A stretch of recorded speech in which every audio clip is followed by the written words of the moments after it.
تو اس میں یہ عقیدہ رکھنا کہ اللہ ہم سے راضی ہوگا، رسول ہم سے راضی ہوں گے، یا مولانا شیخ عبد القادر جیلانی رحمۃ اللہ علیہ کو ثواب پہنچانے کے لیے نظر ماننا، یا ان کو ان کے نام سے کھانا وغیرہ بانٹنا، تو اس سے ان کو تک بھی ثواب نہیں پہنچے گا یہ، بلکہ آپ کا یہ عمل الٹا دین کے اندر آ جائے گا۔ جب یہ کب ہوگا؟ جب آپ یہ عقیدہ رکھیں گے کہ اللہ راضی ہوگا، اللہ راضی ہوتے نہیں ہے، تو تب یہ بدعت کے اندر شامل ہوگا۔ اگر آپ کا کوئی ایسا ارادہ نہیں ہے، بھائی ہم تو ایسے ہی نیاز کر رہے ہیں، ہم یہ دین اسلام سے اوپر نہیں ہے، ایسے ہی نیاز کر رہے، ایسے ہی فاتحہ کرتے، تو کریں، کوئی حرج نہیں، لیکن اس کو اسلام کا حصہ سمجھنا یہ بدعت ہے۔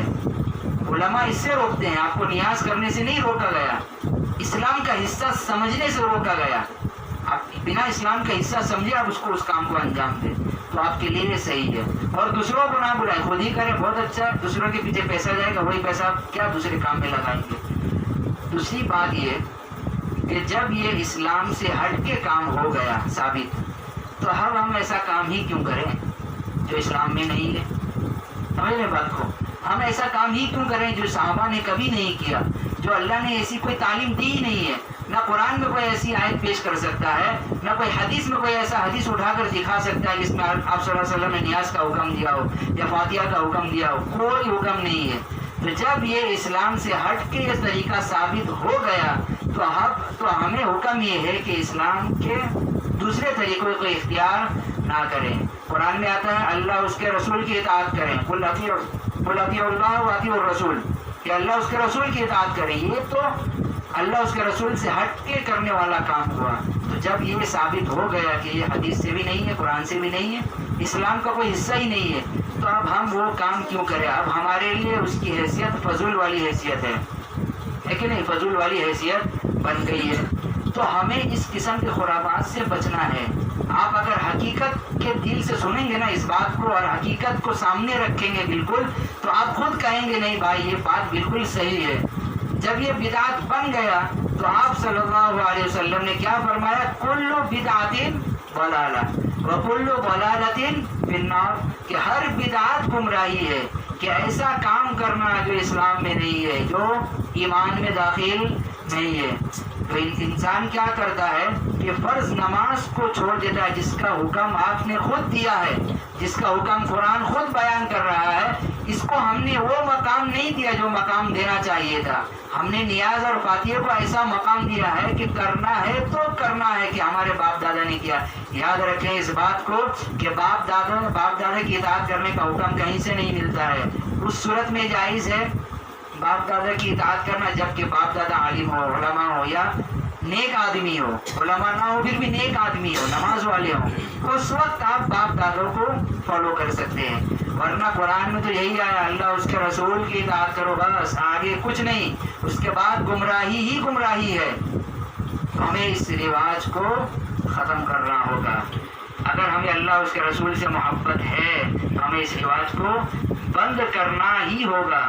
دیکھیے میں نہیں کہتا کہ حرام ہے، ہاں حرام نہیں ہے بھائی، کریں آپ دل کھول کے کریں، خود کریں، لیکن اس کو اسلام کا حصہ سمجھنا کہ اللہ راضی ہوگا، تب جا کے آپ کے لیے بدعت کا حکم لگتا ہے۔ پھر علماء کہتے ہیں اب یہ حرام ہے، اب یہ نہیں کر سکتے آپ۔ تو میرا کام تو یہ تھا کہ آپ کو تعلیم دینا، اب عمل کرنا نہ کرنا یہ آپ کے اوپر ہے، اگر آپ چاہیں تو کریں، نہ چاہیں تو کوئی حرج نہیں۔ تو یہ حدیث میں یہ بھی آتا ہے نا، علم کو چھپانا بہت بڑا گناہ ہے۔ تو ہمارے پاس جو علم تھا ہم نے آپ کو بتا دیا، اب عمل کرنا آپ کے اوپر ہے، چاہے تو کرے یا چاہے اس کو رد کر دیں۔ انسان کے پاس اللہ نے اتنا عقل تو دیا ہے کہ تاکہ وہ صحیح اور غلط کا فیصلہ کر سکے۔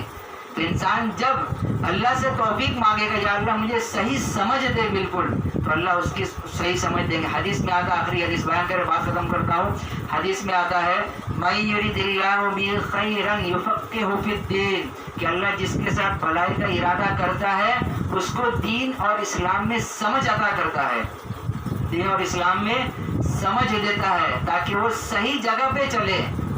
جس کے ساتھ اللہ بھلائی کا ارادہ کرے گا اللہ تعالیٰ اس کو اسلام کی سمجھ دے گا، اسلام کے اوپر چلنے والی عقل اللہ تعالیٰ اس کو عطا کریں گے۔ تو اس حدیث سے بالکل صاف ظاہر ہو گیا کہ جس کو ساتھ اللہ ارادہ نہیں کرتا بھلائی کا، اس کو پھر گمراہی میں ڈال دیتا ہے۔ تو ہمیں گمراہی سے بچنا ہے، بس اور کچھ نہیں ہے.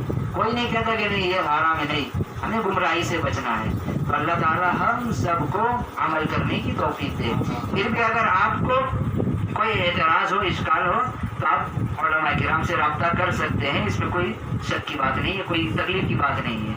ٹھیک ہے, تو اللہ تعالیٰ ہم سب کو عمل کرنے کی توفیق دے. جو بات آپ کے سامنے بیان کی گئی ہے, اللہ تعالیٰ ہمیں سمجھنے کی اور صحیح طریقے سے عمل کرنے کی توفیق دے. جب آپ یہاں سے اپنے گھروں میں جائیں تو گھر والوں کو بھی بتائیں کہ آج ہم نے فلاں جگہ یہ سنا ہے.